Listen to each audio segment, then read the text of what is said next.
Vera, tudo bem, querida? Saudade das reuniões lá na PCD, hein? Tudo bem, Isabela?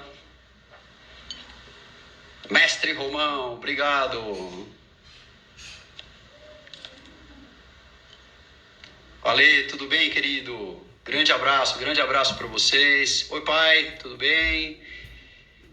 Oi, querida, tudo bem? Buenas, obrigado pela presença de todos aí. Obrigado demais, estamos esperando só o Cláudio Panucci já para a gente começar. Estamos afiados aqui, estamos com um monte de coisa aqui para a gente discutir. Obrigado, Ana, obrigado pela presença. Quem tiver perguntas, por favor, não se acanhe, mande as perguntas aí. Ah, tô sem áudio, olha isso. Vamos lá. O áudio saindo o áudio. O áudio. Melhorou o áudio?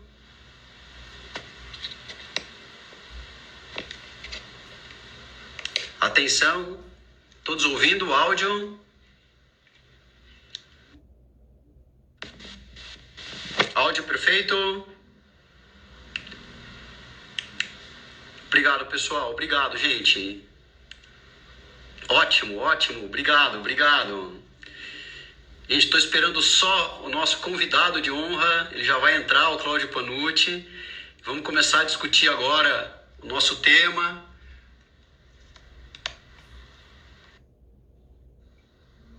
Inauguração, abertura do Pode Isso, Doutor. Tá dando para todo mundo ouvir, pessoal? Fala, amigão. Tudo bem, meu amigo? Tudo bom? Que honra, prazer imenso. Todo mundo está assistindo. Obrigado, viu, Cláudio? Obrigado, agradecer a esse pessoal maravilhoso que está acompanhando a gente aqui, né? A gente já está mobilizando aqui. Obrigado por você participar desse projeto tão especial para a gente, que começou em novembro do ano passado.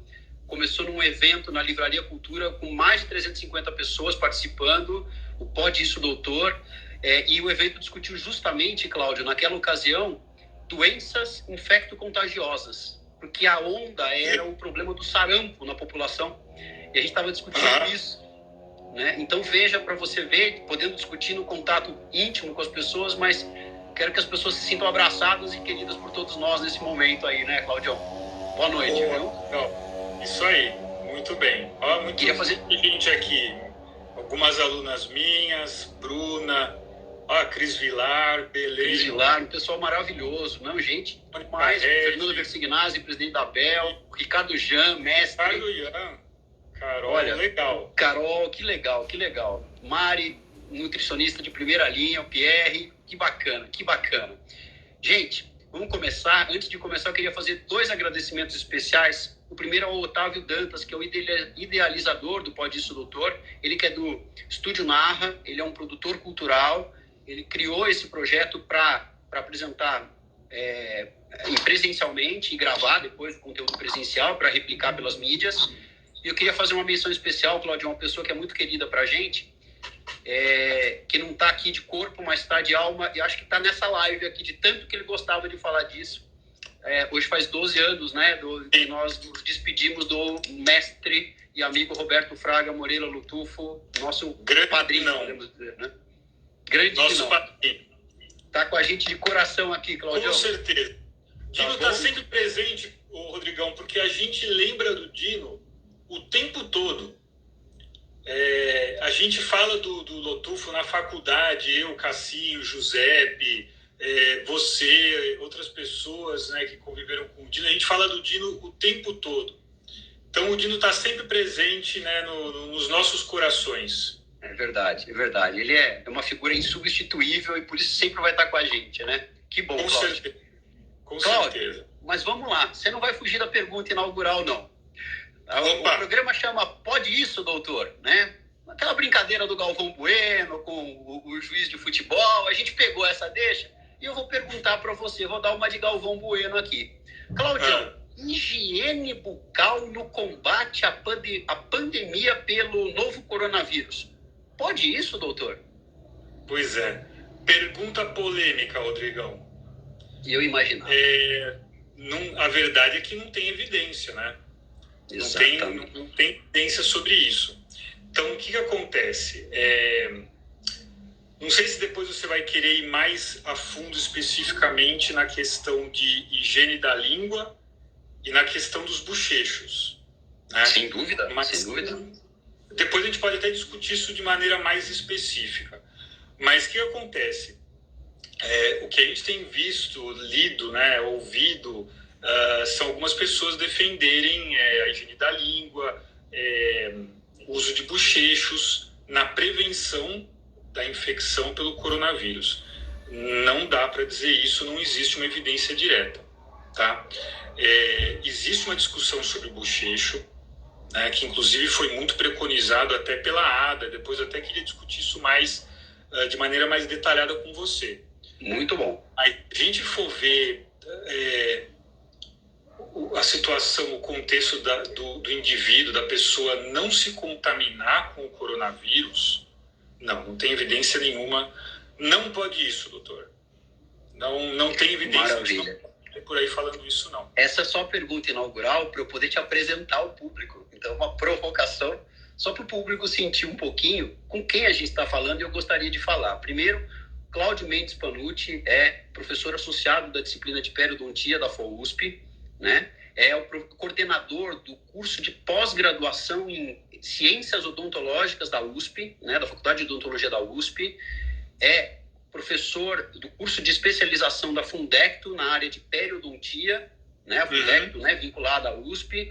E, assim, na minha opinião, Cláudio, não é querendo encher tua bola, não, é uma das pessoas com maior autoridade no Brasil para poder discutir o assunto oral care, para poder discutir o assunto higiene bucal, tudo que a gente vai falar aqui nesse momento. E mais do que isso, é um grande amigo que eu tenho do fundo do meu coração, uma pessoa que eu tenho profundo respeito pela história e por tudo que já prestou pela nossa odontologia. Cláudio, é um prazer imenso, viu? Obrigado. Prazer meu, Rodrigão. Ainda mais saber que Cláudio, a gente está inaugurando aí a tua série de lives, né? É uma honra, cara. que honra, é uma honra imensa mesmo, imensa, imensa. Cláudio, vamos seguir um pouquinho nessa linha, vamos tentar aprofundar um pouquinho esse papo, como você falou. E a questão maior é a seguinte, alguns estudos científicos falam que a boca talvez funcione, a boca, né? E quando a gente fala da boca, a gente tem que falar das estruturas bucais, né? Ou das estruturas anexadas à própria estrutura bucal em si. Então, estamos falando da língua, estamos falando de bochecha, estamos falando de dentes, né, da conexão, né, do periodonto com o dente, estamos falando de saliva. E a pergunta que fica é, a boca, nesse sentido, desse conjunto da obra, saliva, língua, a boca em si, é porta de entrada para o coronavírus ou é o agente principal de disseminação do coronavírus para a população, Cláudio? Tá, boa pergunta, Rodrigão. Vamos então por duas partes, né? Primeiro vamos falar da boca e depois da saliva. Então, é o seguinte, qual que é a teoria? Bom, o coronavírus tem aquelas taxinhas, né? Isso. Que a gente vê em todas as ilustrações, as tais spike proteins. E a maneira como ele entra nas células do corpo humano é quando essas spike proteins, elas se ligam a receptores que tem em algumas células, né? São receptores chamados ACE2. Esses receptores, eles são muito expressos em células epiteliais do pulmão, por exemplo, nos alvéolos, né? Também, se não me engano, posso estar enganado, mas acho que eles também são expressos nas células do intestino. E o que acontece? Esses receptores ACE2, eles são muito expressos, eles são altamente expressos na cavidade bucal. Tem um trabalho de um grupo de chineses, aliás, a maior parte dos trabalhos que talvez eu venha a citar são de chineses, porque é lá que começou essa epidemia que agora virou uma pandemia. Acho que é Xu o nome do trabalho e é recente, é de 2020. Então, ele mostra o seguinte, células epiteliais da mucosa bucal e da língua expressam esses receptores, tá? E também células epiteliais, aí tem um outro estudo que mostra que células epiteliais da gengiva, do tecido gengival, também expressam esses receptores. Então, algumas pessoas, alguns autores teorizam que a cavidade bucal poderia ser um dos sítios, lógico, não é o único, porque a gente sabe que também o vírus pode penetrar pela mucosa do olho, pelo nariz, né? Mas poderia ser uma das portas de entrada do coronavírus no corpo humano, né? E a língua poderia ser um dos sítios iniciais de infecção. Tem um trabalho que eu li que até também é uma hipótese, né? Fala que a perda de paladar, que é um dos primeiros sintomas que as pessoas sentem, seria por causa dessa afinidade do vírus por esses receptores que são altamente expressos na língua, né? É a tal da ageusia, né? Então, existe essa possibilidade, uma teoria, né? E tem uma outra questão que é importante, porque acho que tem a ver com os sintomas, né? Os primeiros sintomas que esses pacientes sentem. O vírus também foi encontrado em células epiteliais das glândulas salivares. Esse estudo, se não me engano, ele foi feito de 2011, também de um chinês, Liu, né? Mas foi um estudo feito em primatas não humanos. E aí algumas pessoas, alguns autores também estão extrapolando, hipotetizando que também isso pode acontecer nos humanos. Tem até um estudo que foi publicado recentemente que fala que a glândula salivar poderia ser um reservatório do coronavírus. Então, sim, existe essa teoria, uma teoria que tem ela é uma teoria robusta, ela tem uma boa base de evidência, né, de que o vírus pode entrar pela boca. Aí como é que seria isso? Principalmente através do modo de transmissão indireto. Então você tocou numa superfície, na mesa, numa maçaneta, que está contaminada por saliva, papel, né? E aí tocou na boca, né? Também nariz, olhos, né? Mas no caso da boca seria assim. A gente eu faço isso direto, a gente leva a mão ao rosto o tempo todo. Então você tocou numa superfície contaminada, colocou na boca, o vírus vai entrar por aí, e aí como ele tem afinidade por esses receptores que são muito prevalentes na cavidade bucal, poderia ser um sítio inicial de infecção. Tá? E Cláudio, sabe o que eu acho importante a gente completar nesse raciocínio? O que chama a atenção também e complementa essa tua ideia, e acho que só reforça essa tua ideia, né? Do quanto a boca é relevante para esse processo todo, né? Outro dia eu estava lendo também um outro estudo falando, por exemplo, quando você faz o teste para detecção do coronavírus num paciente infectado, no paciente que teve o diagnóstico, né, da infecção pelo Covid-19, a quantidade de carga viral coletada através do suave na cavidade bucal, do esfregaço do suave na cavidade bucal, é infinitamente maior do que a do suave nasal. Isso é um outro dado relevante. Sim. Então, aí complementando isso, em relação à segunda parte da sua questão, a saliva, né? O vírus ele também foi detectado na saliva, né? A presença do vírus na saliva tem uma sensibilidade relativamente boa, 87%. Trabalho de um outro grupo de chineses, o primeiro autor se chama To. Inclusive tem 2 pesquisadores brasileiros que publicaram recentemente, a Débora Palos, que você conhece, e um colega de departamento, Paulo Braz, eles publicaram recentemente com esse autor, e aí a saliva pode ser um bom fluido para diagnóstico do coronavírus, né? Porque ele realmente ele é muito fácil de coletar saliva, né? O professor Jorge entrou agora. Jorge entrou, já deu um tchau para ele aqui. O Fê Soares. Fernando Soares. O time tá demais, viu, Claudio? Vou falar com você. A responsa da gente só tá aumentando aqui, viu, Claudio? Pois é. Que legal. Então a saliva pode ser usada como um fluido para diagnóstico do coronavírus. Voltando à questão dos sintomas, Rodrigo, alguns dos primeiros sintomas são da boca. Olha a Débora aí. A Débora aí, ó. Falando dela. Alguns dos primeiros sintomas são bucais, né? Então, a perda de paladar por causa da afinidade que o vírus tem por esses receptores na língua.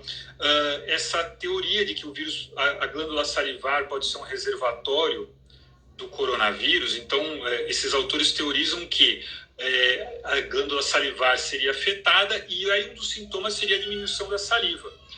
Interessantemente, um trabalho que foi feito em Wuhan, onde começou a pandemia, mostra que 46% dos pacientes relataram boca seca. Então, a perda de paladar e a boca seca são inclusive, sintomas mais precoces que a febre e aquela tosse, né? E a falta de ar que acontece mais tardiamente. Então, isso é bem interessante. Olha que comparativo interessante, Cláudio. Tem uns trabalhos que falam, por exemplo, de hepatite C, que também não deixa de ser uma doença viral, né? E a hepatite C, inclusive, em alguns estudos, ela é chamada de light Sjogren, de síndrome de Sjogren, né? Por quê? Porque um dos sintomas do contágio pela hepatite C, pelo vírus da hepatite C, né, e da doença, do desenvolvimento da doença, é justamente a secura bucal. Então, que é uma condição muito comum no paciente portador de síndrome de Sjogren. Olha isso. Legal. O vírus é uma coisa... O vírus tem uma trajetória, né, uma modus operandi que, por vezes, se assemelha, né? E eu acho que no futuro, talvez, a cura também chegue por aí, né? É o que a gente espera. Então, agora, um outro amigão meu, Rodrigo Foronda, que também tem participado de várias lives, né, falando sobre coronavírus também, principalmente em ambiente hospitalar. Gente, mandem perguntas aqui. Mandem perguntas aqui que a gente vai ter o prazer de replicá-las. Minha tia Lúcia, estou vendo aqui o mestre Valdir Romão aqui. Sabe Opa, é verdade, de odontologia. Grande mestre, coordenador de odontologia da Uninove. Cláudio, vou te fazer uma outra pergunta aqui. Tem uma questão também relacionada a hábito, que eu acho muito importante. A gente está vivendo uma fase em que as pessoas estão passando por, vamos dizer assim, um isolamento social e, teoricamente, as pessoas deveriam ter mais tempo para cuidar delas próprias, porque elas, né, não estão tendo que gastar tanto tempo para fazer as coisas, né? Minha esposa, meu Deus do céu, meu amor. E as pessoas estão tendo mais tempo para ficar em casa, mas, por outro lado, as pessoas estão sob um estresse muito forte. Por quê? Porque falta dinheiro, falta trabalho, tem a preocupação de como vai ser o amanhã, né? A perspectiva lá na frente, e isso gera estresse, um estresse muito grande nas pessoas. E eu pergunto, nessa realidade, você acha que as pessoas estão, de fato, aproveitando esse tempo para cuidar melhor delas próprias, ou você acha, meu pai... Ou você acha que elas estão, de fato, mais estressadas e esquecendo dessa higiene? Por exemplo, eu vejo muita gente falando assim, puxa, ontem você não vai acreditar, mas eu esqueci de tomar banho.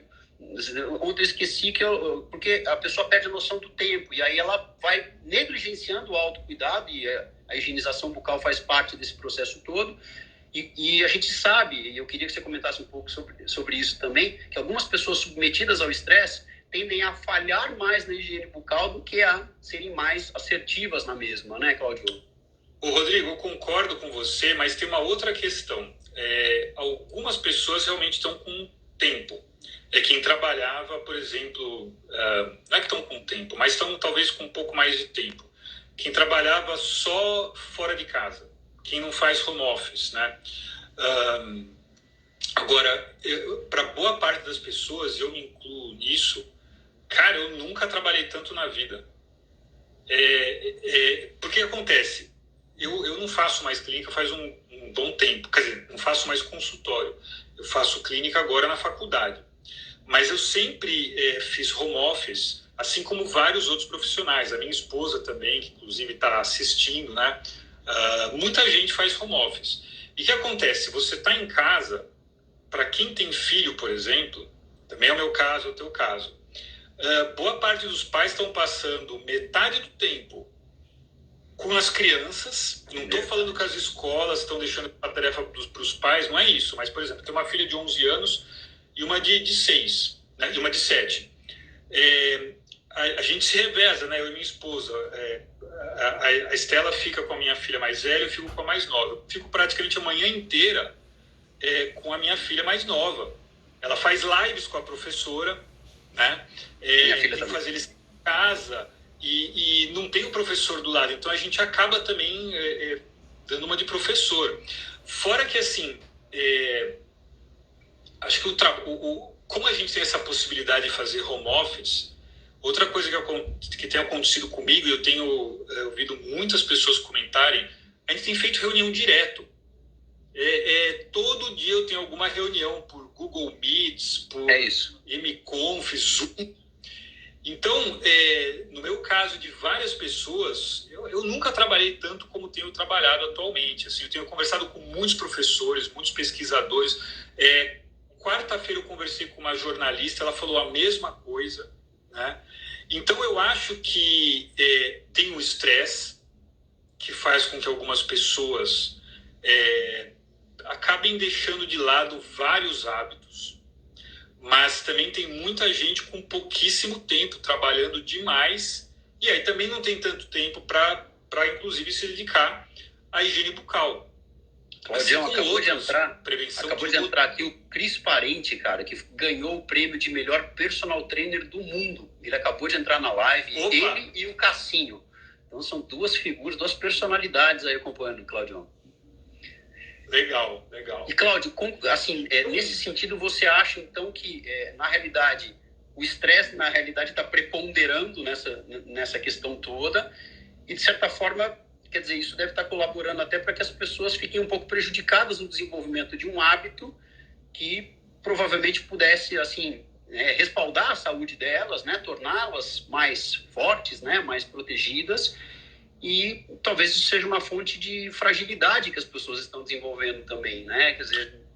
Sim, e veja, nesse momento tem muito paciente que não se sente confortável para sair às ruas, né, e, portanto, ir ao consultório odontológico. E a gente não sabe quanto tempo isso vai durar. Perfeito. Então, é um momento em que as pessoas estão sob estresse, tem pouco tempo, e é um momento em que as pessoas deveriam cuidar ainda mais. É lógico, prevenção, cuidados de saúde são para todo momento. Não é porque está na pandemia, mas nesse momento...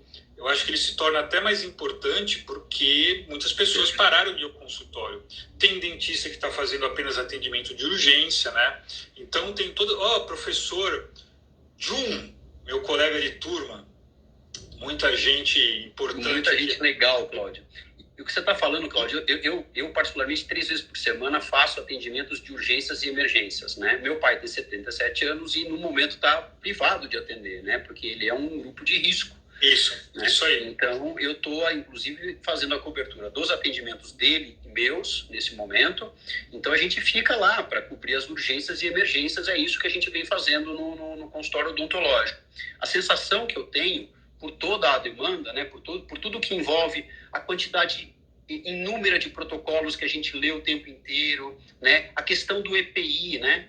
E eu comparo muito a mudança do EPI que houve na década de 80, com o advento da AIDS. Eu lembro do meu pai falando, nossa, eu perdi todos os meus casos clínicos, conversando uma vez com o professor Bellini. Aí o Bellini, mas por quê? Porque todas as minhas fotos tinha eu sem luva, segurando, afastando a boca do paciente para tirar uma foto. Com o advento da AIDS, a luva tornou-se um recurso obrigatório. A gente usava a luva no laboratório de odontologia para treinar no manequim, quanto na faculdade de odontologia, para ganhar a habilidade de trabalhar manualmente. Eu falo que com o advento do coronavírus, agora a face shield, né, que é aquela máscara facial de proteção, o uso de máscara dupla, a N95 e a sobremáscara, né, além do óculos de proteção e a face shield, vai ganhar espaço. E isso vai se tornar uma rotina, né, nos nossos consultórios. Assim como a AIDS mudou a odontologia, mudou algumas práticas, essa pandemia também vai mudar. Isso não tem dúvida. Tudo que a gente fazia, eu acho que vai ser... Lógico, todo mundo já se preocupava com o uso de EPI, todas essas questões, mas eu acho que a preocupação é ainda maior. Agora, eu quero só voltar num ponto, né? Você falou que está fazendo consultório e tal. Eu acho que a maior parte das pessoas que estão assistindo a gente devem ser dentistas. Sim. Mas caso tenha alguém não dentista, eu acho que é importante a gente deixar uma coisa muito clara. A odontologia está muito preparada para receber os pacientes no consultório, tá? Eu participo de um monte de grupo de WhatsApp e eu vejo direto os meus colegas de turma, né, colegas da pós-graduação, postando fotos deles inteiramente paramentados como astronautas, né? E em vários grupos que eu tenho participado de discussão, eu também vejo assim, várias discussões de altíssimo nível. Então, por exemplo, qual que é a melhor maneira de você colocar o EPI se desparamentar? Quais são os melhores protocolos de desinfecção? Tem colegas meus que publicaram guidelines ou protocolos de como fazer a prevenção no seu consultório, um monte de questão, uso daqueles rodinhos com radiação ultravioleta. Então, eu acho muito importante a população saber disso. A odontologia está se preparando muito, já está muito preparada para receber os pacientes. Tem gente que não quer sair de casa por outros motivos, né? Principalmente pessoas de grupo de risco, mas eu acho que é importante ficar claro que não há risco, né, de você fazer um tratamento odontológico nesse momento. A maior parte dos profissionais está perfeitamente preparada para atender pacientes. Tem estudado muito. Complemento sua informação dizendo uma coisa. Se tem uma área da saúde que manipula a EPI para qualquer coisa que faça, porque a gente manipula o EPI, para fazer uma consulta odontológica de exame do paciente. Às vezes a classe médica não usa o EPI, não é uma crítica, por favor, é uma constatação, né? Não me entendam mal. Não usa o EPI para necessariamente fazer uma entrevista com o paciente, uma avaliação médica, mas a gente usa porque o nosso contato é muito íntimo com o paciente desde sempre. Então, assim, a odontologia está preparadíssima para enfrentar isso, e digo mais, ela não para de se preparar, ela como ciência evolui a cada segundo, a cada momento. Nós estamos falando aqui, deve ter gente bolando novas ideias, né, novas atribuições aí para justamente respaldar a gente nisso, né? É isso aí. Eu acho que os pacientes podem ficar bem seguros, porque o que eu tenho visto por aí são profissionais assim que estão estudando muito e que já estão bem preparados para atender pacientes. As pessoas podem ir sem medo ao dentista. Exatamente, exatamente. Se tem um lugar que é seguro, eu falo para você, o paciente às vezes chega, nossa, eu estou com medo de... Eu falo assim, eu tenho mais medo de você descer no elevador do seu prédio, apertar o botão do elevador do seu prédio e o porteiro não ter limpado o teclado direito e você pegar o coronavírus ali. Ou ir ao mercado. Ou ir ao mercado. O lugar mais insalubre de São Paulo hoje é o supermercado, o elevador do teu prédio, pode ter certeza. Porque o consultório odontológico, com todo o terror, que outro dia saiu uma matéria, inclusive na Jovem Pan, aterrorizando a população, não faz o menor sentido. O cirurgião dentista é preparado desde sempre para enfrentar isso. Aí. É o contrário, é lógico que o aerosol, que talvez a gente tenha tempo de discutir, é uma fonte, a gente precisa tomar cuidado, mas todo mundo já sabe disso. Isso não é novidade para nós dentistas. Agora, você vai, por exemplo, num supermercado, eu vejo direto situações que não vão acontecer no consultório odontológico. Por exemplo, gente entrando sem máscara, gente espirrando em cima das frutas, em cima de outros produtos, né? Conversando sem máscara. Tem a própria questão do ar-condicionado, que, embora seja polêmica, tem algumas pessoas que falam que pode ser uma fonte de propagação, de disseminação do vírus em aerosol. Mas isso, acho que o principal é o comportamento das pessoas no supermercado. E no consultório odontológico, não. Porque o que eu tenho visto, e assim, é o que também está escrito em diversas guidelines do CDC, da American Dental Association, né? É assim, olha, você vai entrar no consultório odontológico, já vai colocar uma máscara. Nossas secretárias, auxiliares vão estar com máscara. Você vai entrar no consultório odontológico, todo mundo com respirador N95. A gente está muito mais preparado do que outras profissões, outras situações, outros locais. Então, isso é muito importante e acho que é uma informação que a gente tem que disseminar bastante em redes sociais. Perfeito, porque né? Essa matéria que você comentou realmente fez um certo estrago. Eu acredito que fez um certo estrago e não é justo, né? Foi uma... a maneira como foi contextualizado não foi legal. Exatamente. Inclusive eu participo de uma entidade, inclusive o presidente da entidade está assistindo a gente aqui, que é o Fernando Versignazzi, Associação Brasileira das Empresas de Odontologia. E a gente fez uma nota de repúdio, enviou essa nota à Jovem Pan, e a Jovem Pan fez uma nova matéria para tentar justamente atenuar o efeito disso. Só que na hora de fazer a matéria, a Jovem Pan me explica um cirurgião dentista com o braço exposto do lado de fora, sem touca, com o cabelo exposto, ou seja, pegar cenas do passado, cenas lá da época que o meu pai falava, que perdeu os slides dele, né, para contextualizar uma coisa que é do futuro, e a odontologia está evoluindo a cada dia, né, quer dizer, a gente está muito preparado mesmo para enfrentar isso, a população tem a certeza de que o nosso trabalho é confiável em termos clínicos e como de poucos no segmento, pode ter certeza disso. Cláudio, vamos continuar a polêmica. Falou aqui que a matéria nova ficou pior, Rodrigão. No final ficou. A imagem da matéria nova ficou pior, Claudião. É verdade, é verdade. Foi a imagem ilustrativa, é isso? ilustrativa. Quer dizer, eles erraram no texto da primeira matéria e aí na hora de fazer a imagem ilustrativa da segunda, eles acertaram o texto, mas erraram na imagem e aí dá desespero na gente, né? Eu falo que as emissoras de rádio e TV numa hora dessa, elas deveriam contratar figuras como você para ser consultor técnico das mesmas, para falar, olha, não erra na exposição da matéria na hora de fazer isso, não pega essa imagem contextualizada na década de 80, 90, para querer mostrar a realidade de hoje, porque não é essa a realidade, né? Isso, e o paciente é muito bem informado, as pessoas são muito bem informadas, o paciente, hoje ele segue a gente, né? Segue, ele quer saber de uma doença, ele vai atrás disso. Então, assim, as pessoas são muito bem informadas e a grande mídia não pode errar esse ponto, né? Eu acho que isso é muito grave. Mas é interessante ver que o pessoal está se posicionando firme e a gente tem que fazer isso mesmo. Muito legal. Vamos continuar a polêmica? Rodrigão, várias perguntas, desculpa interromper, várias perguntas aqui sobre o bochecho, né? Isso que eu ia falar. É essa polêmica, porque eu estou empolgado com esse assunto. Cláudio, para mim, esse assunto cheira alquimia. Eu lembrei até de uma música do Jorge Benjor, que falava assim, os alquimistas estão chegando, estão chegando. Lembra disso? E, Cláudio, por que eu estou te falando isso? De repente, do nada, nós que seguimos, puxa, olha, eu muito menos do que você, mas eu tenho capítulo de livro escrito no livro do professor Lascala sobre controle químico do biofilme. Você, então, meu Deus do céu, o que você tem de trabalho, o que você tem de estudo, de conhecimento no segmento.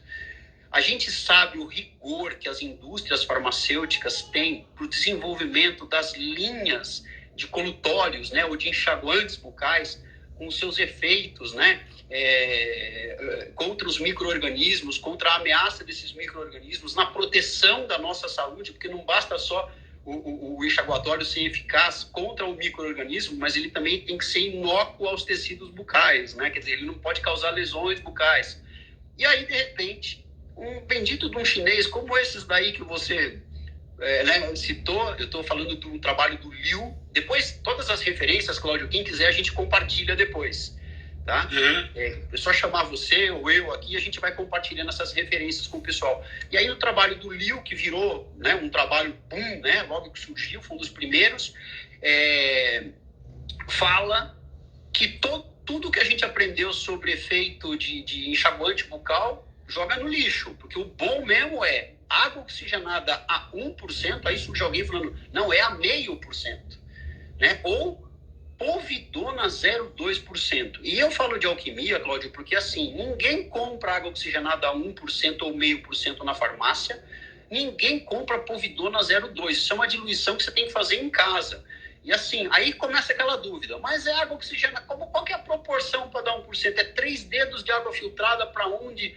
Bom, como é que eu acerto essa proporção? E eu pergunto, tem alguma base científica concreta que sustente o uso dessa alquimia toda, água oxigenada a 1% e povidona 0,2%, mesmo para a realidade de consultório?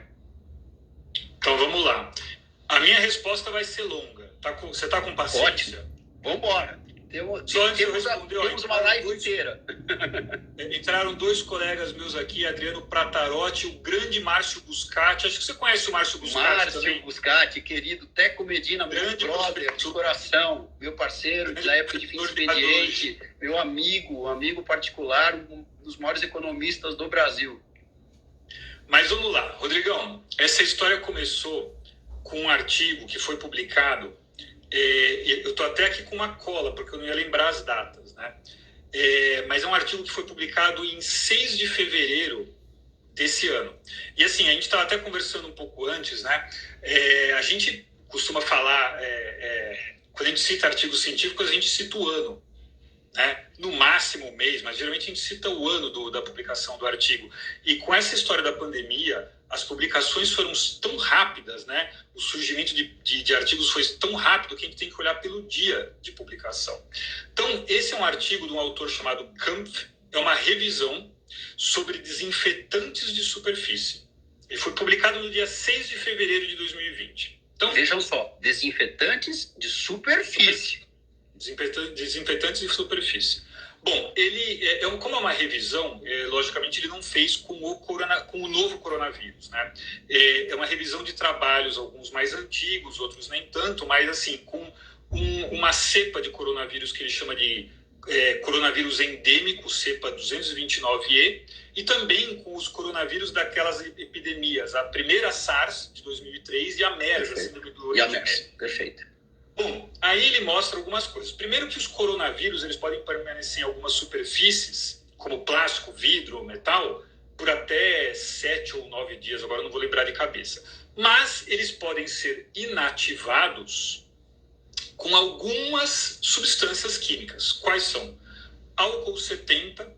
Tem uma tabelinha desse estudo que mostra outras concentrações de álcool, acho que 95%, 80% e não sei quanto, mas álcool 70, né? Peróxido de hidrogênio, água oxigenada, a 0,5%, mas também tem outras concentrações, hipoclorito de sódio e o iodo povidine que você citou também. Muito bem. E clorexidina não funcionou. Clorexidina foi ineficaz para inativar esses coronavírus. Beleza. Aí, isso foi no dia 6 de fevereiro. No dia 3 de março, um autor chinês chamado Peng publicou um artigo que meio que viralizou sobre rotas de transmissão do novo coronavírus no ambiente odontológico. E viralizou principalmente em rede social, porque ele tem uma figura, uma ilustração das possíveis rotas, né? Então, tem um paciente tossindo, aí mostra a contaminação, a transmissão direta, indireta, blá, blá, blá. E esse, se não me engano, eu procurei bastante, e eu acho que esse foi o primeiro artigo desse autor chinês, Peng, que fala do bochecho de peróxido de hidrogênio. O Kampf falou de desinfetante de superfície. O Peng, do nada, fala, ele começa a advogar, ele fala que é importante. Ele cita o artigo do Kampf e cita um documento do governo chinês de prevenção ao coronavírus. Esse documento está em chinês, então eu não entendo nada. Eu fui ver o artigo do Kampf. E ele fala que o coronavírus é vulnerável à oxidação, então por isso seria interessante o paciente fazer bochecho bochecho pré-procedimento, tá? Depois eu quero voltar nessa questão do pré-procedimento. Perfeito. Porque, como a gente conversou outras vezes, tem a questão da extrapolação que a população faz, tá bom? Vamos depois voltar no pré-procedimento. Bom, isso foi no dia 3 de março. No dia 11 de março, a American Dental Association lançou um documento em que ela sugere que os dentistas peçam para o paciente fazer um bochecho com peróxido de hidrogênio a 1%. Bochecho pré-procedimento, antes de cada consulta. Eles se basearam no artigo do Peng, que fez uma mega extrapolação a partir desse artigo do Kampf. Só que aí a American Dental Association disseminou para o mundo inteiro. Exato. Algum tempo depois, dia 23 de março, o nosso CROSP também recomendou o bochecho com peróxido de hidrogênio, e não estou fazendo nenhuma crítica ao CROSP, pelo amor de Deus, exato, eles se basearam em nada. Sim, né? Exato. E em abril, o CFO também recomendou o bochecho com peróxido de hidrogênio. Agência Nacional de Saúde também. Também? Agência Nacional de Saúde. E depois tem o dado que eu vou complementar do que você está falando, que é o que saiu hoje da Agência Nacional de Saúde. Sobre isso. Aí, por que o bochecho pré-procedimento? Então, isso é uma extrapolação, tá? Mas o que acontece?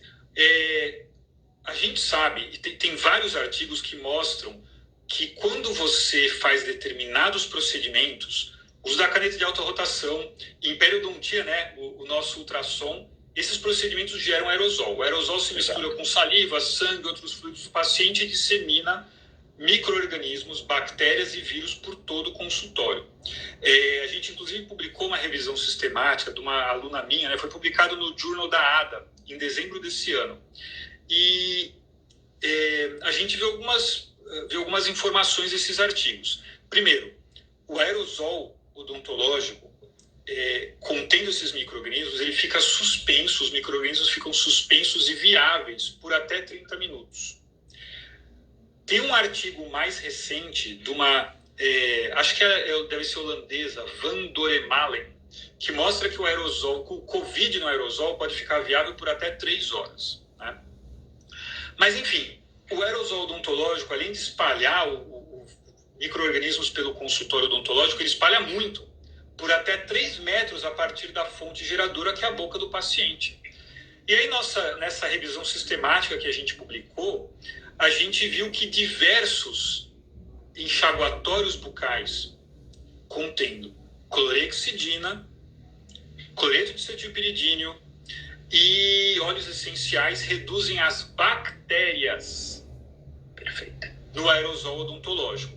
Inclusive, aqui está assistindo a gente uma pesquisadora da Universidade de Guarulhos, a Belém Retamal Valdez. Ela tem um dos artigos que a gente cita é da Belém e da Magda Feres, né? A Magda dois Feres. Artigos tem de uso de enxaguatório para diminuir a carga de bactérias no aerosol odontológico. Então, eles espalham placas de Petri por todo o consultório e veem que você fazer bochecho